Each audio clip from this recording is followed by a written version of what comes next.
Mo Chara is a free man.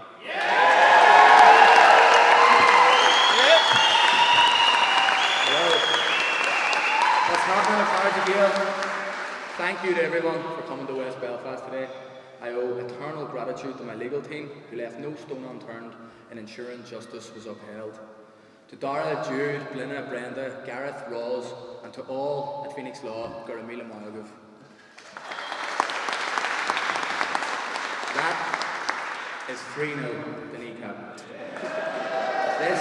This entire process was never about me, never about any threat to the public, and never about terrorism, a word used by your government to discredit people you oppress, both in Ireland and across the world.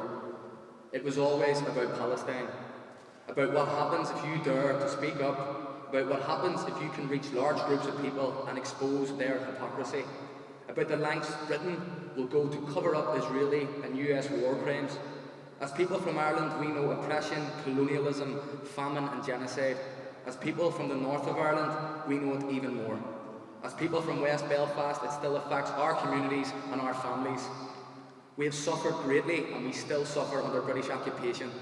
An occupation built to dehumanise, an occupation built to divide. Your attempt to label me a terrorist have failed, because I was right and yet again Britain was wrong. I will not be silent, Kneecap will not be silent, the people of West Belfast will not be silent. We said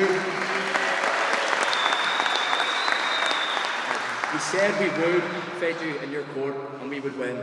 We have 3 times now. Your own High Court has ruled against you.